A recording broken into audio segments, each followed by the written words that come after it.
Good afternoon, everyone, and welcome to day 3 of the Scrapbooking Fun Summit. I am Heather Cameron, one of your co-hosts, and Tracy is our other co-host. And we're excited to have yet another one of our experts join us live. And we are going to be talking lots of cool things with Shawn. And Shawn, give us a little bit, where are you in the world? Let's start with that one. Where are you in the world?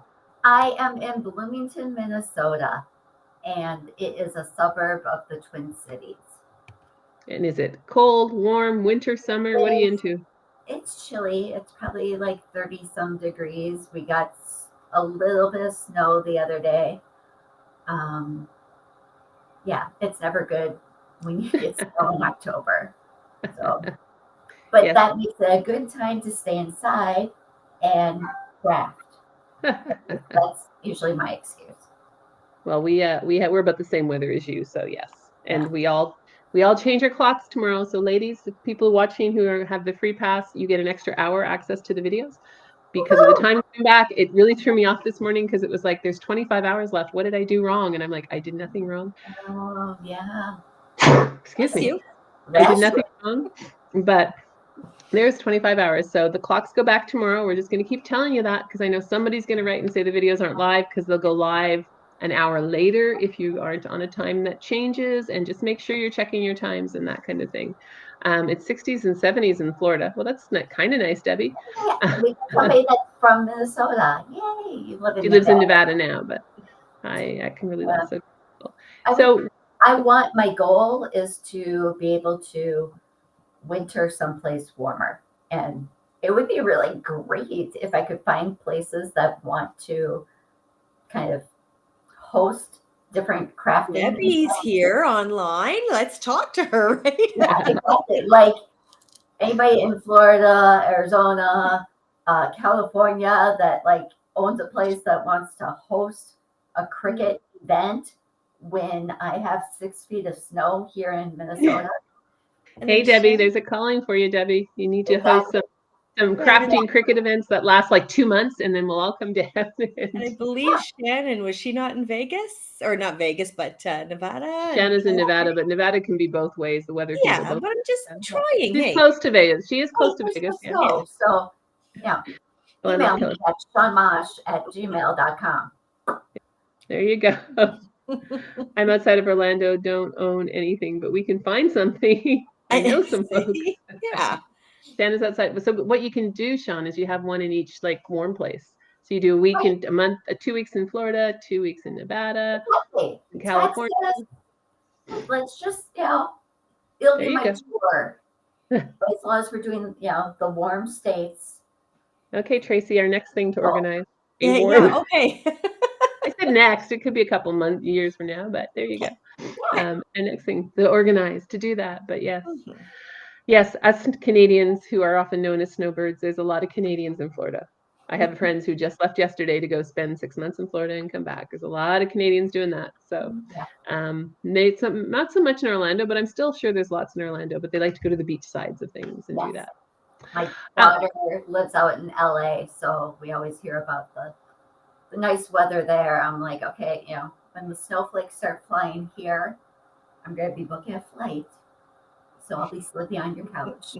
So we got people in West Palm Beach. See, yeah, we'll see. Getting back where we're thinking, like, where's my first question? Here I am saying, is that my Kimberly Laws? I don't know. She's got Canada. Is that Bert? She'll know what I'm saying. I don't know. Question: what do you are a scrapbooker, card maker, or both? Both, all of the above. When I feel like I've been crafting my entire life. My mom was the Girl Scout troop leader that came up with all the crafts. So it was usually me and her and my sisters like testing things out, before we took it to the troop, because you got to make sure that like me, the crafter, but yet my sister, who's the non-crafter, like everybody could do it. So we bring it to the troop and everybody can do those things. And then she was also the classroom mom for those different holiday parties and things. So then we'd be crafting that way. I started with sewing, was my very, very first craft I ever did. Me too. I used to make Barbie doll clothes. Mhm. And people who sew tell me, Shawn, you started with like the hardest thing. The Barbie doll clothes. But I was like, yeah, but my Barbies needed a wardrobe. So that's what I did. Absolutely. And then dating myself, Cabbage Patch dolls, when they were the big craze. And I used to make Cabbage Patch doll clothes for my sisters because while I had a job, those clothes were expensive. Mhm. And since my mom sewed, we always had scraps of fabric around. So then I was like, well, I could make Cabbage Patch doll outfits. And I think I actually made some that like looked like a dress my sisters had, or I remember making a Cabbage Patch doll fur coat. I do not recommend that. Color in a small size, not fun. I didn't really get into paper crafting until later on, and it's kind of funny. My kids went to a daycare that's literally just blocks away from our current house. And there was somebody there that was hosting a scrapbooking event. They were Creative Memories rep.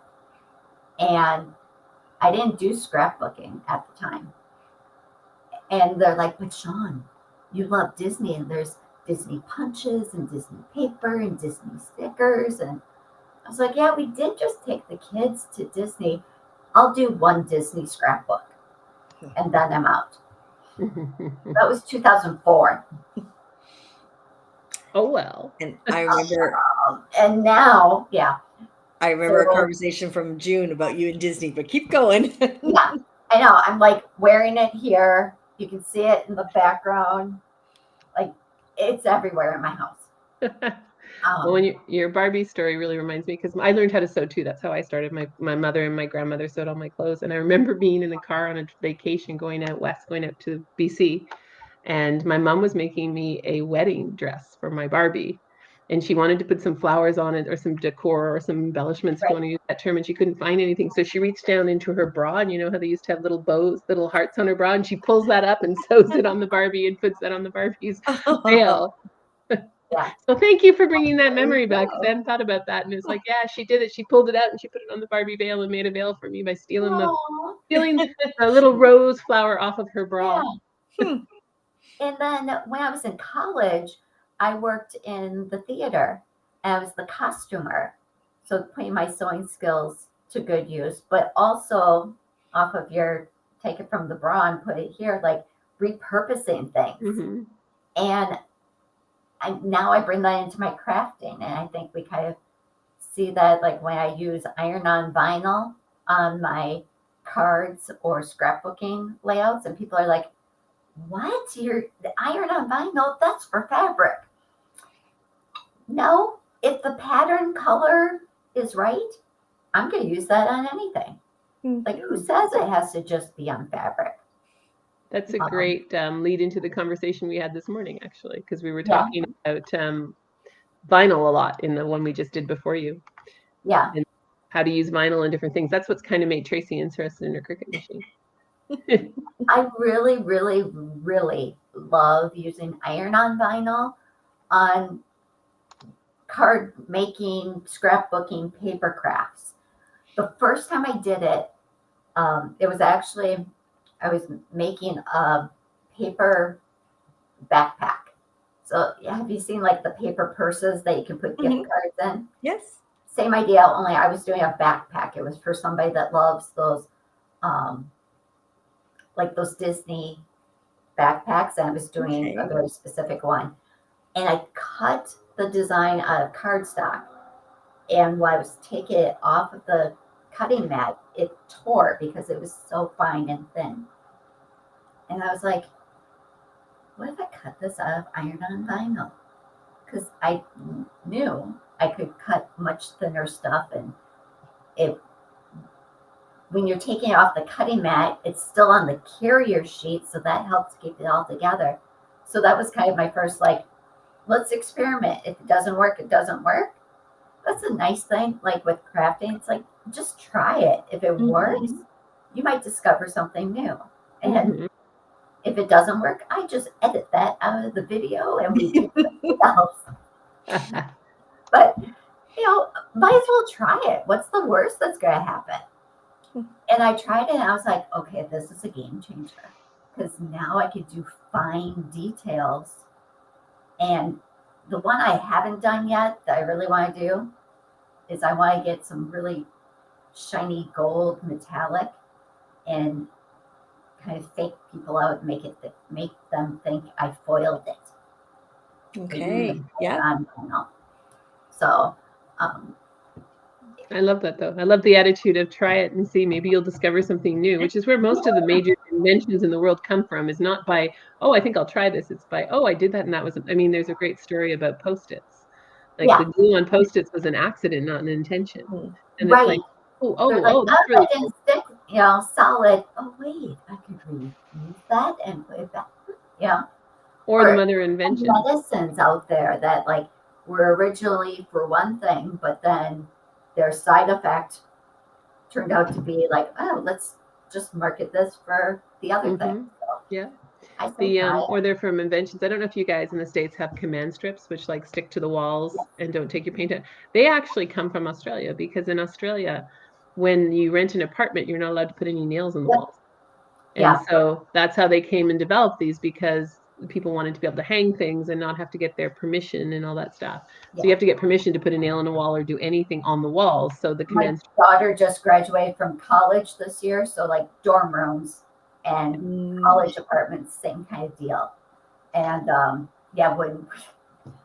of course, when you move into your first dorm room, you want to put the cute little fairy lights everywhere and make it all fun. And I was like, I should have bought stock in command strips. Because then you got to take them down at the end of the year and new room. Okay, put them back up. Mother of inventions. That's where we get things from. Yeah. Can you tell us a little bit about the project that you did? Do you remember your project? Because I know you do a lot. Yes. You know what? I was thinking I should have grabbed it, but it was the Home for the Holidays scrapbook title. So when I started thinking about this project, I started thinking about different Christmassy phrases because, it's that time of year. And Home for the Holidays just came to mind. Maybe it's because my daughter coming home, I thought, oh, that would be a cool title to have with some family photos. But then I was like, well, how do you make this more special? So taking that letter O out and replace it with a wreath, to me, kind of made it more Christmassy. And you can do that with different things. Like if you use the word jingle bells, dot the I with an actual bell instead of. Makes sense. Think of things like that and look at their shape and say, oh, how could I repurpose that? Using candy canes in place for the letter J in like the word joy. So that kind of gives it a fun Christmassy twist. I do that a lot too with my Disney scrapbooks.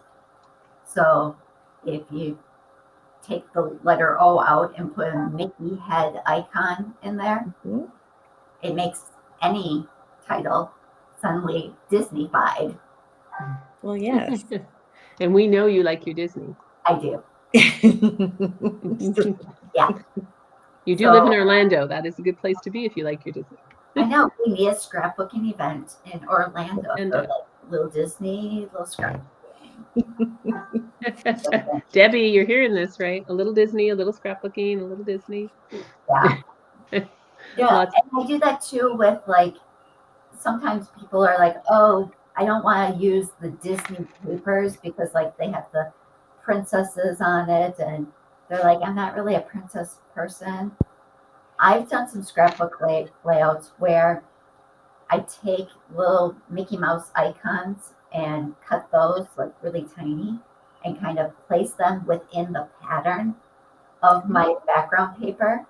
So it's kind of like little hidden Disneys or hidden Mickeys.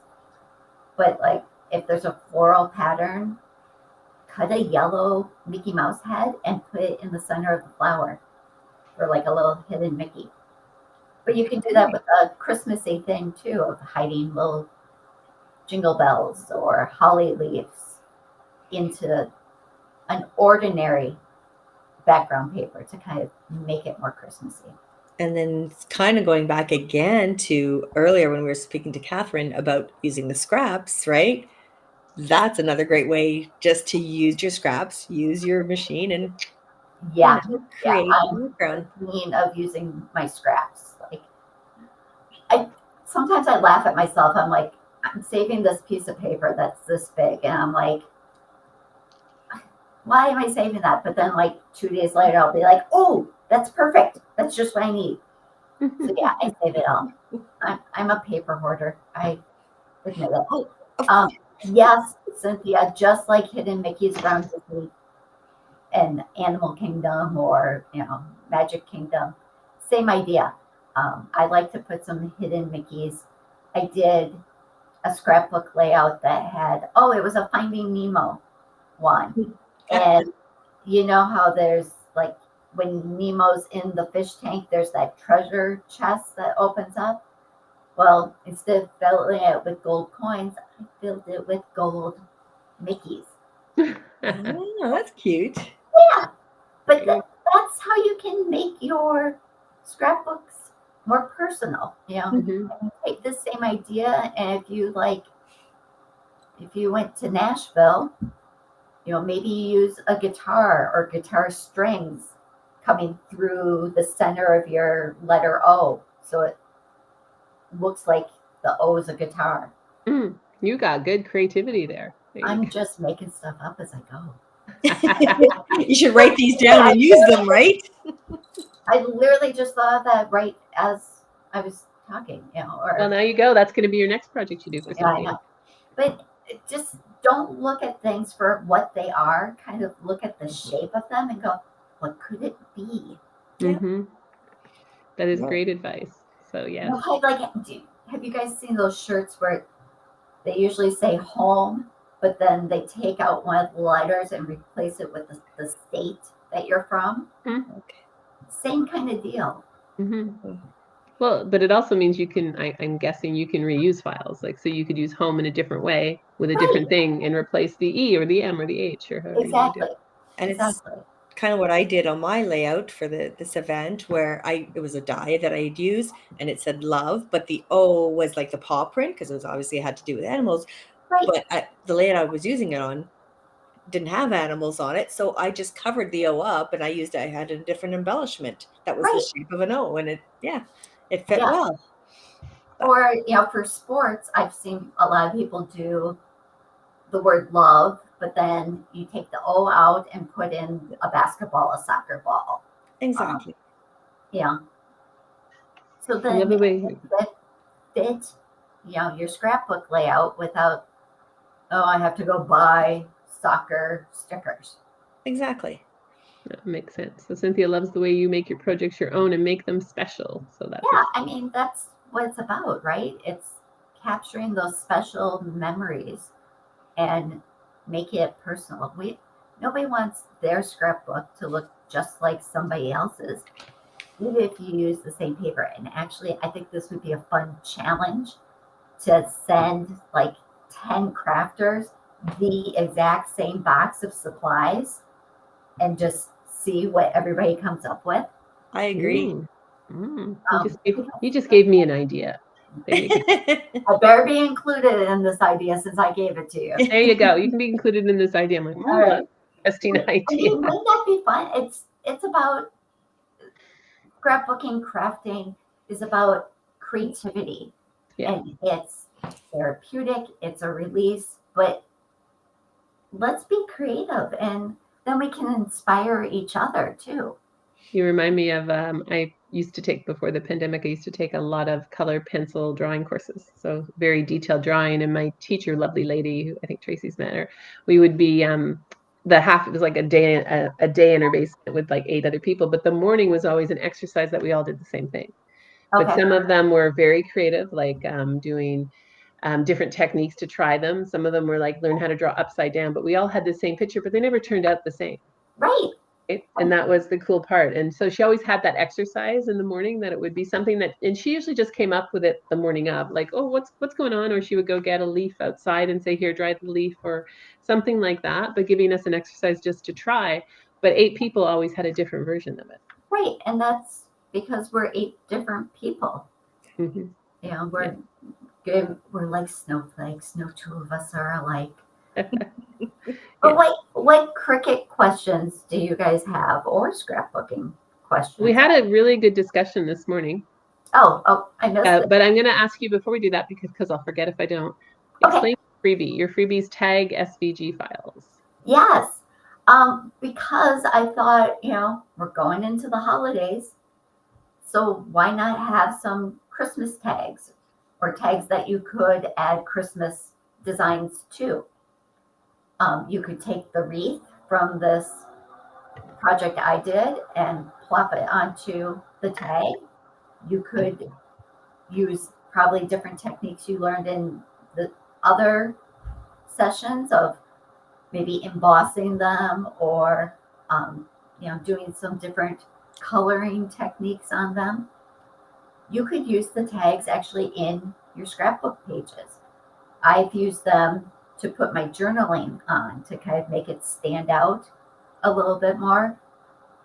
So, I was kind of thinking holiday, where I started with it. Great idea. And Shawn generously donated to the prize to the VIP bundle, which is a thank you bundle, and it's got all these different ways and different fonts, 30 SVG files of various words saying thank you. So thank you for putting that in the bundle. Yes.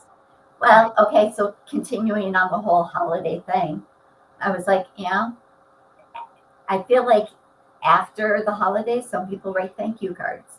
Mm-hmm. So then it's a way that you can have a whole bunch of different ideas for thank yous. And you always have an opportunity to write thank you cards. So yes, so it's great to do that.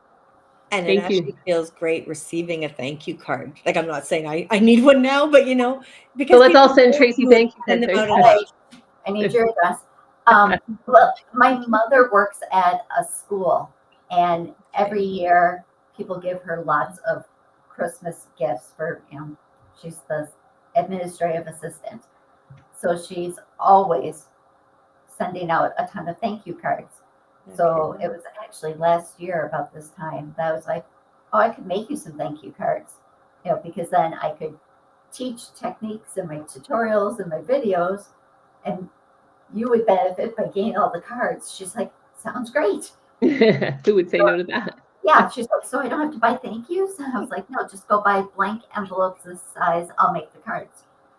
So that's kind of how that thank you bundle started. Was I was designing different things for her, because I didn't like give her 50 of the exact same card. She can go to the store and buy 50 that are the same. Mm-hmm. But then I can come up with different techniques too, and say, there's a video showing this technique. Good. It's an awesome way to do it. So thank you for saying thank you for thank you. And if you haven't bought the VIP bundle, I do encourage you to buy it. The price will go up at the end of the summit. But there's some great bundles in here like this. There's also some amazing discount codes. As someone said last night, if you just use one of the discount codes, you've paid for your bundle. And some of them do end tomorrow. So if you are a VIP, make sure you go in and claim any of the ones that you want to claim. Not all of them end tomorrow, but some of them do. So just to let you know that. And we have a question from Kimberly for you. Sure. Is there a way to save ordinary JPEGs as SVG files? So I get this question a lot. You have to do what's called converting them to an SVG, and you have to have a design software that will export an SVG. PNGs, JPEGs, SVGs are very different things. If you think of when you take a picture on your phone, those files are probably JPEGs.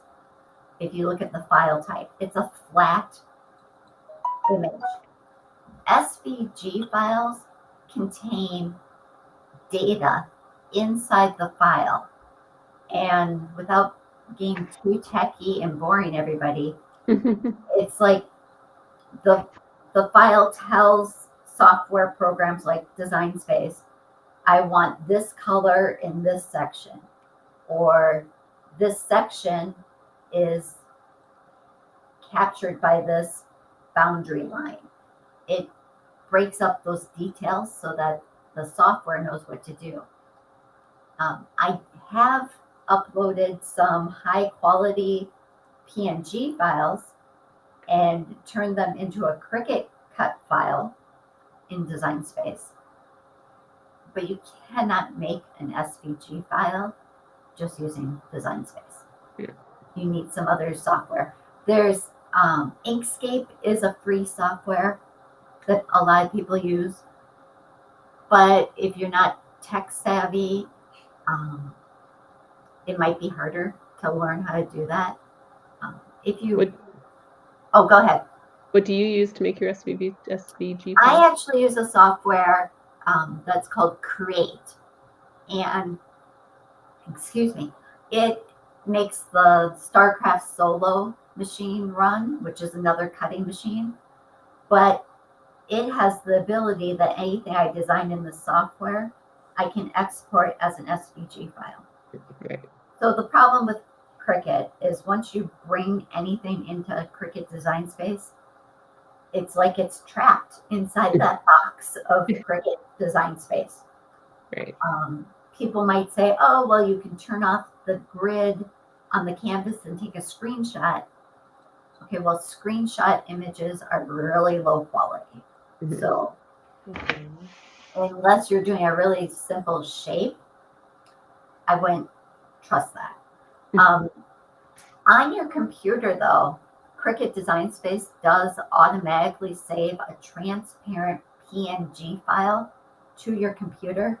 I have a whole video that shows you how to go find that. You have to go on your C drive and then to your users and then programs. It's a whole rabbit hole, but on my YouTube channel, if you look up the video for exporting PNGs, I go into the fact that it's not really an export, but it's the only way to get an image out. But again, it's going to be a PNG. So that's going to be a flat image. If you wanted to convert that into an SVG, you would have to bring it into a software like Inkscape, Create, there's others, and then convert it to an SVG. Love this one, Tracy. Are you I scared? saw it. Are you scared about Cricut again, Tracy? Sounds a little bit like the Apple of the world. It's just a machine. And like I tell people this, would you go buy a KitchenAid mixer, put it on your counter and just look at it and never use it? Yep. No. Did you say yes? I said yes. Oh, okay, I'm talking to the wrong crowd. Yep, I would. Well, I don't cook, so I might, but like you spent the money on the machine.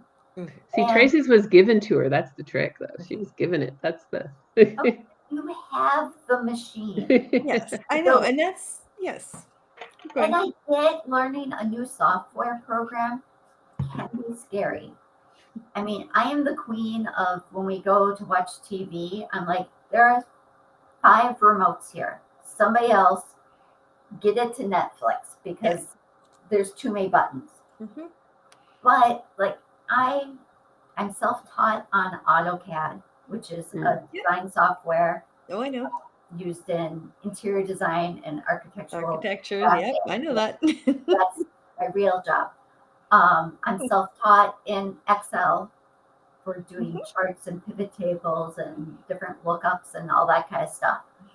I'm self-taught on Cricut Design Space. Yeah. I used to, well, I'm still in a lot of probably too many Cricut groups, but I would see somebody going, I'm trying to do this and I can't get the software to do what I wanted to do. So I would play around with things. I was like, I'm going to figure it out. And I would. So then once I would figure it out, I'd write up the directions, and people were like, oh, can you send me those directions?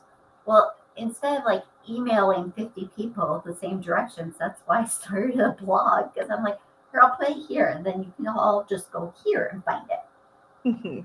So that's kind of how Yeah, and it's good advice. Like, just play with it. Don't have to project in mind. If you don't feel like what you were making has to have a set end result, just play with the function first. Absolutely. And especially with learning design space, just play with it. Like, what's the worst that's going to happen? Your design didn't work out, so you delete it. Like, yeah, my Cricut would wind up. I'd be like, oh my god. No throwing the Cricut across the room. I know. But if you're in design space, you're not even to the Cricut yet. You're just in the computer software. I mean, we'll get her there. Throwing your TV across the room because your football team didn't win. I'm gonna say, I'll say something really big now, okay? Okay. Because this is a few big things at once, and Heather, just block your ears. Okay, which I know she won't. There's a few things like we're working on, Heather and I, and we're going to be doing a whole new project soon called Scrapbooking Fun Circle. Okay. All right, and we're going to have, it's going to be like a membership, but that way we can all learn and teach each other and have classes and talk and whatever. And in there, I definitely would like people like yourself or anybody to come and teach. You know, sometimes it'll be a class for those who know their Cricut, and you know, other times it might be, here's a beginner class. And so if I had stuff like that too, you know, I'd be like more pressure. I'm putting pressure on myself here, but then I'd be like, hang on, let's try this. Right? So there you go, Heather. Okay, I just had to say it. So I go to a scrapbooking retreat with some women here in Minnesota. It's usually twice a year that we go. And when I go, I do end up teaching while I'm there because people were a bit like, oh, I'm trying to do this. I'm like, oh, click here, do that. You're good. But also, that's where I get inspiration from other people. For example, one lady was working as a Wizard of Oz scrapbook layout. Okay. And because her daughter was in the play. And we found this curvy road kind of image. And she's like, oh, but I really don't want to cut all those little yellow bricks and line them up. I was like, well, what if we change the brick pattern from cut to draw? And the Cricut drew the black lines of the bricks and then just cut out the path. She's like, oh my God, that's brilliant. I'm writing notes down, Tracy. There you go. Oh God, I'm sure you are. But yes. It's again about thinking outside the box of like, it would look really cool to have a yellow brick road on my layout. I don't want to cut 500 yellow bricks. Yes. Okay, draw black brick lines on yellow paper. And like, you know, there's always a way. Yeah. No, and I see what, you know, people do with their Cricuts. And of course, it's amazing. I know it is. But I've been pushing it aside for years and years going, nope. And just so you two know here that Kimberly Laws, who's here commenting, okay, I have a feeling I'll hear from her. She'll be like, you said. So there's a few. My job in life to push Tracy into an uncomfortable. Tracy, I have to say this. I'm so proud of you. She edited her own video for this, which Tracy's totally video thing, but we taught her. She edited her own video, and people have been loving your video. Oh, that's another thing I taught myself. My daughter went to school for film and television production. So when she was here, I would have her here edit this, and then once everybody was back in person, she went out to California. I don't know why she would leave Minnesota to go to California. But anyway, I had to learn that software. But we're going to make mistakes. But I'm not even worried about the mistakes. I'm just scared to touch another tech thing, but it's okay. I'm getting there. It is What's your very favorite simple. thing to do with when you're crafting? So I've had people say, like, Shawn, why don't you make and sell things you craft? And it's because I get sick of making the same thing over and over and over and over again. I understand that. So I love that, like, each thing is unique. And I love that being able to teach people things. I just make it once. If you want to go make 152 of them to sell, more power to you. But I don't have to. I can just make it once and teach you the process. So Debbie has a comment of loving the inspiration here. I have It's probably a scan and cut. It's probably a scan and cut. Yeah, and Cricut Joy.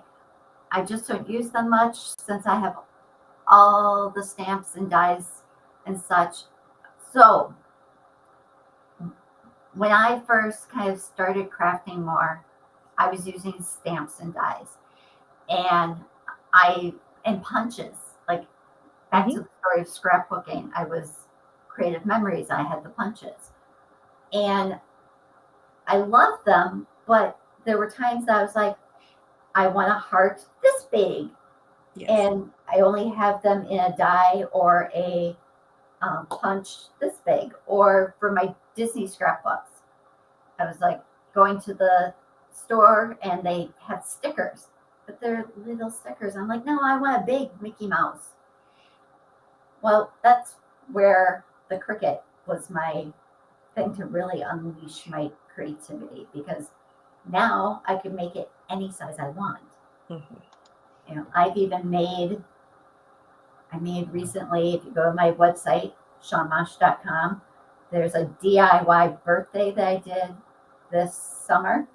Alice in Wonderland, 3 feet tall Alice in Wonderland characters. Okay. I mean, if you can imagine it, you can figure out how to make it if you understand what the software does.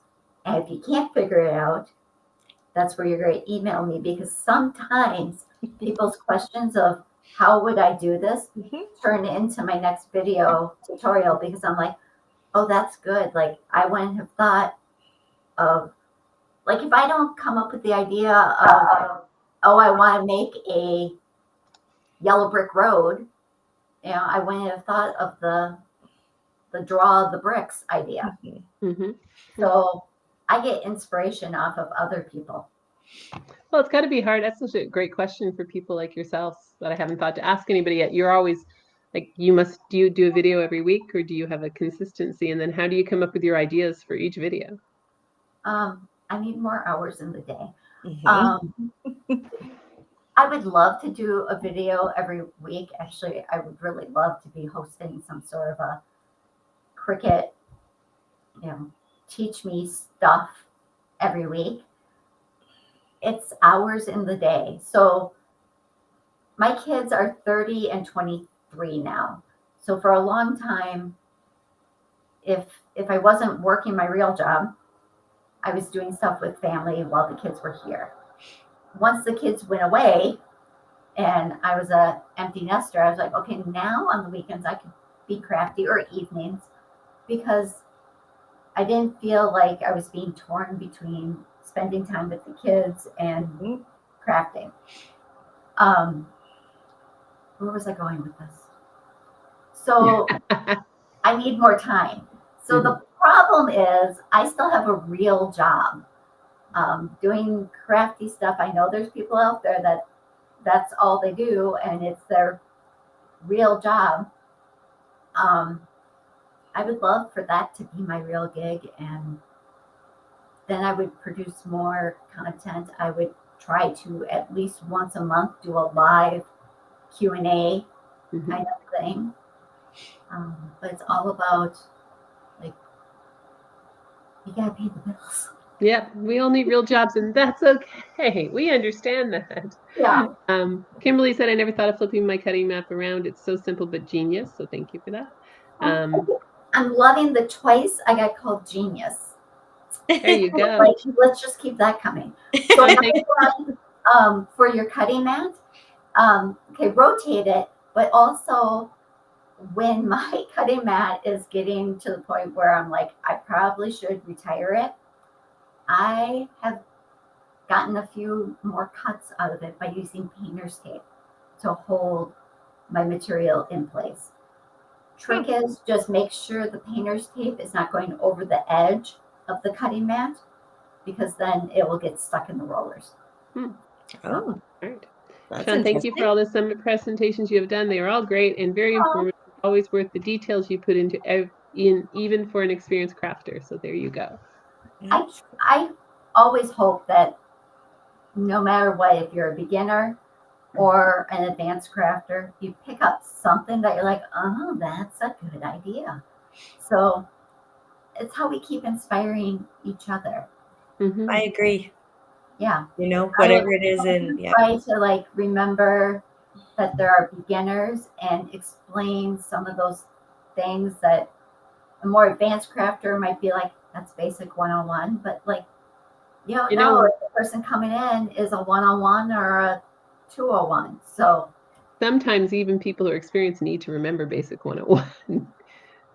Sometimes it doesn't hurt to go back to the basics and learn the basics, and you go, oh, I forgot about that, or I didn't know how to do this, or yeah, that's what I've been doing wrong because I didn't read the basics, because there's a lot of people who don't learn the basics either as they go along. So yeah, that's true too.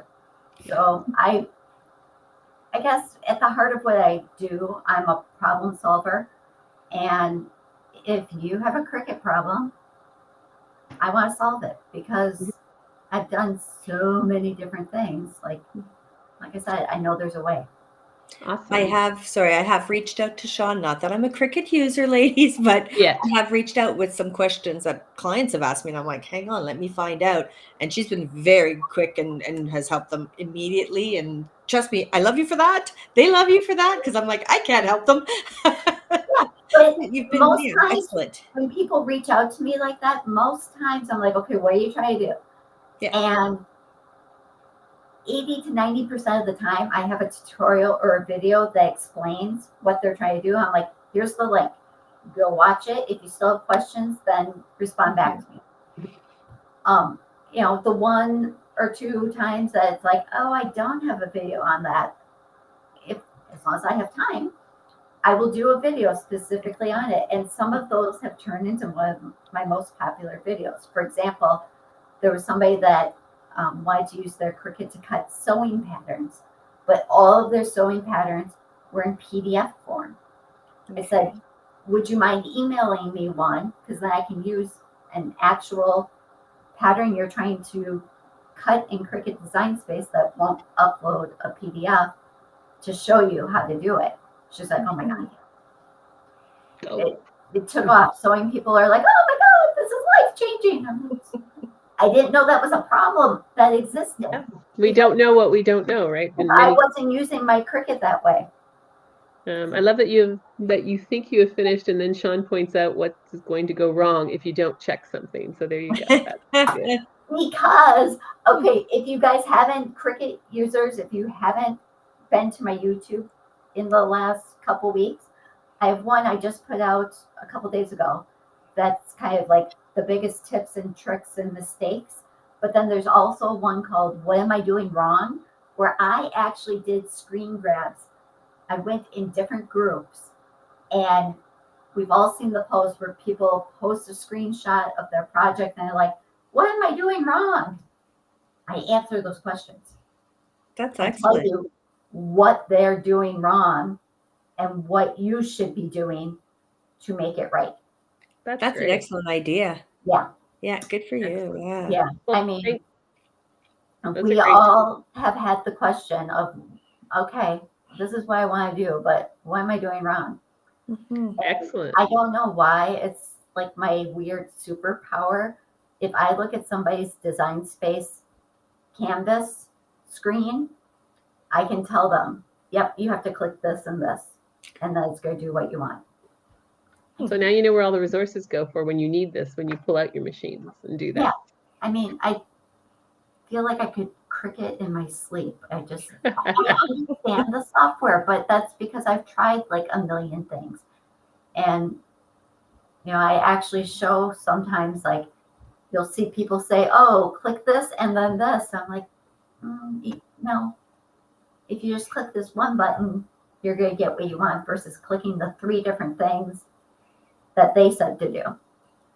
Because, yeah, like, why do you want to do 3 more things than you have to? So. Oh, it's excellent. Just as a question about Catherine's adventure file, it's on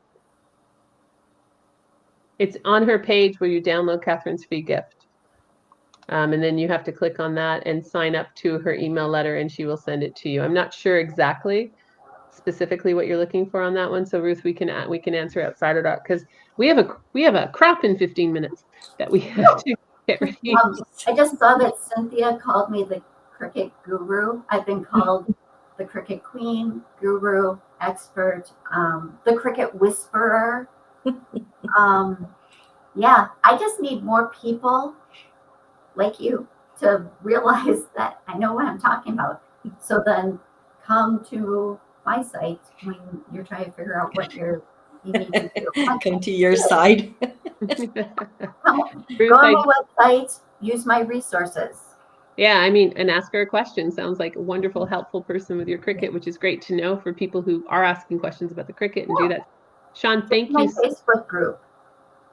Yes. Follow me on social media. All of Shawn's links are under her profile. When you go on her page today, you can go to her website. We've got all of her social media links there as well. So reach out, do that. Thank you. How is the schedule going? Whoa, for today's crop is at 2. Today's crop's at 1. 1. It's at 1. But if you had a question that I didn't answer, please, please, please reach out to me on social media. Send me an email, shawnmosch@gmail.com. Whatever is the most convenient way for you to get a hold of me. The only thing I won't give out is my phone number. Because I don't need 3 a.m. texts. No, I don't blame you that. I don't give out my phone number either for exactly that same reason. Thank you so much. Send me your questions, because I want to help you get rid of your Cricut confusion. Excellent. You wait. You wait. Yeah. Last year and a half that I've been doing these summits, I say this every time, and then people go, "Oh, watch out, you're gonna get flooded with." I have yet to regret it. So bring it on. Good. There you go. So wrote it wrong in my planner. Okay, thank you, Susan. We thought we did it wrong. So yes, if you're joining us, we had a lot of people signed up last night for the crop, but not many showed up. But we had great conversations. So come and join us. We're going to chat, learn about each other, ask any questions you have for the people who are there. So we will be, if you're a VIP, sorry, I should put that. The crop is for the VIPs. So come and join us. And thank you so much for being here, Shawn. Oh, thank you for having me. I love these events. I love teaching people something new. I love answering Cricut questions.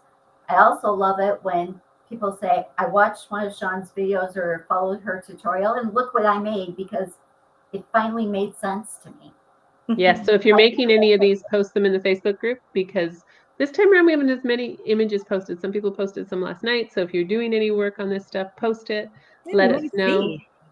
Yeah. I know some people don't like sharing on social media, what they did. But I mean, for the instructors, there's this sense of pride and joy when we see like somebody else was able to follow our tutorial and create something. Sure. It's the best feedback. So please post your creations, your thoughts, your questions. There's a Q&A thing on the group so you can answer Shawn. We'll cycle back if there's any questions as well. So thank you so much, Shawn. It's been a pleasure. Thank you for coming back to our summit again. It's great to have you back. We really appreciate it. Oh, I love it. I honestly do. If I could do this every day, all day, I would. There you go. You'll get there. Thank you. Thanks so much. Thank you. Bye. Bye. Bye.